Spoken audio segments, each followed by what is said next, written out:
चंदनपुर में लोहे के सामान का अगर कोई जिक्र होता है तो सिर्फ एक ही नाम सामने आता है और वो है रवि लोहार। वो बहुत ही अच्छे से लोहे से चीज बनाता था, जैसे चाकू, तलवार, कील, कुल्हाड़। उसके जैसा कोई भी नहीं बना सकता था। उसकी बनाई गई तलवार का मुकाबला कोई नहीं कर सकता था। ऐसा कहा जाता था कि अगर कोई राजा रवि लोहार की बनाई हुई तलवार को जंग में ले जाता तो वह जरूर विजय प्राप्त करता। सीता, आज गांव के बाजार का दिन है। गांव के सारे लोग आज बाजार खरीदारी करने आएंगे, इसलिए मैं सारे सामानों को लेकर बाजार जा रहा हूँ। मुझे आज लगता है काफी मुनाफा होगा। तुम अपना और पिंकू का ध्यान रखना। पिंकू के बापू, घर में अब कुछ भी खाने का सामान नहीं है। अरे तुम चिंता मत करो सीता, मैं आज कुछ भी करके घर का सारा राशन ले आऊंगा। लेकिन कैसे? आपको तो इतने दिनों में एक भी ग्राहक नहीं मिला है। अरे हाँ भाग्यवान, कह तो तुम सही रही हो, लेकिन मैं कोशिश के अलावा और कर भी क्या सकता हूँ। आप यह लोहारी का काम छोड़कर कोई दूसरा काम क्यों नहीं करते हो? मैं इसी काम में माहिर हूँ सीता, इसलिए मैं यही काम कर सकता हूँ। जी वो बात तो है, लेकिन इस काम में आप इतनी मेहनत करते हैं, बदले ना आपको मिलता ही क्या है? मेहनत कभी जाया नहीं जाती सीता, मुझे यकीन है एक ना एक दिन मुझे मेरी मेहनत का फल जरूर मिलेगा। ये कहकर रवि लोहार अपने काम पर चला जाता है। सुबह से शाम होने को आई है, लेकिन अभी तक एक भी ग्राहक नहीं आया जिसकी तलवार बनाकर मैं पैसे कमा सकूं। अब मैं घर का राशन कैसे लेकर जाऊंगा? रवि बाजार में बैठा यही सोच रहा होता है कि तभी उसका साथी विष्णु लोहार आता है और कहता है, अरे रवि, तुम यहाँ इस तरह से क्यों बैठे हो भाई? क्या तुम्हारे पास कोई काम नहीं है? नहीं विष्णु, इस समय ना मेरे पास कोई काम है और ना ही कोई ग्राहक। ऐसे कैसे हो सकता है? तुम तो इतने होनहार लोहार हो, फिर भी तुम्हारे पास ग्राहक नहीं है। यह तो बड़े शर्म की बात है। भाई, यह तो सब समय समय की बात है। हो सकता है कि मेरा समय अभी नहीं आया वो। हाँ, सही बात है। खैर, मैंने तुम्हें यहाँ बैठे हुए देखा तो मैं तुमसे बात करने चला आया। वैसे मेरे पास तो बहुत काम है, इसलिए मैं चलता हूँ। विष्णु रवि का मजाक उड़ाकर वहाँ से चला जाता है, जबकि रवि चुपचाप वहीं बैठा रहता है कि तभी वहाँ एक आदमी आता है। सुनो भाई, यहाँ पास कोई रवि नाम का लोहार रहता है क्या? तुम मुझे उसका पता बता सकते हो? जी मैं ही हूँ रवि, बताइए आपको मुझसे क्या काम है?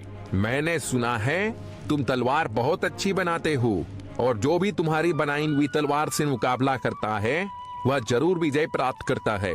जी यह सच है कि मैं तलवार बनाता हूँ, लेकिन जीत और हार तो सिर्फ ईश्वर के हाथ में होती है। बात तो तुम्हारी बिल्कुल सही है।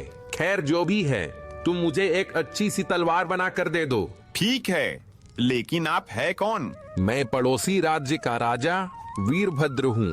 लेकिन महाराज, मैं आपके लिए तलवार क्यों बनाऊं? मैं तो आपको जानता भी नहीं हूँ। दरअसल कुछ दिनों से मेरे कुछ दुश्मन मेरे राज्य के लोगों को बहुत परेशान कर रहे हैं।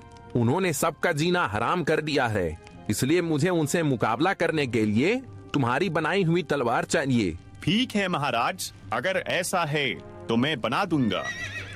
रवि के यहाँ कहने पर राजा वीरभद्र उसकी तरफ एक पोटली बढ़ाते हैं, जिसमें बहुत सारे सोने के सिक्के होते हैं।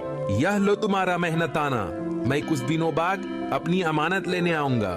इसमें क्या है महाराज? इसमें कुछ सोने के सिक्के हैं, बाकी अगर तुम्हें कम लगते हैं तो मैं और बढ़ा देता हूँ। महाराज, मैंने तो अभी तलवार बनाना शुरू भी नहीं किया है, तो फिर आप पहले से मेरा मेहनताना क्यों दे रहे हो? इसे तुम रख लो, ये तुम्हारी मेहनत के हैं। राजा वीरभद्र यह कहकर वहाँ से चले जाते हैं। अब मैं अपनी पत्नी और पुत्र के लिए खाने पीने का खूब सारा सामान लेकर जाऊंगा। रवि अब सोने के सिक्कों को बेचकर ढेर सारा सामान खरीदता है और अपने घर चला जाता है।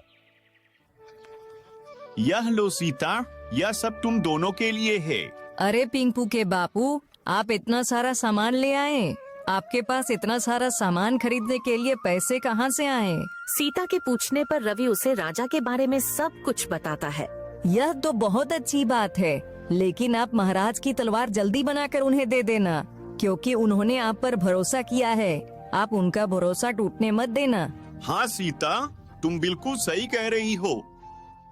अगली सुबह रवि अपने काम पर निकल जाता है और अपनी दुकान पर पहुंचकर सोचता है, महाराज की तलवार मुझे जल्द से जल्द बनानी होगी। रवि दिन रात मेहनत करके राजा के लिए एक बहुत अच्छी सी तलवार बना लेता है। मैंने इस तलवार को तो बना लिया है, लेकिन अब पता नहीं महाराज इसे लेने कब आएंगे। अभी रवि यह सोच ही रहा होता है कि तभी अचानक उसके पास किशोर नाम का एक ग्राहक आता है। क्या तुम लोहार रवि हो? हाँ, मैं ही रवि हूँ। मुझे तुमसे एक तलवार चाहिए। क्या तुम अभी मुझे कोई अच्छी सी तलवार दे सकते हो?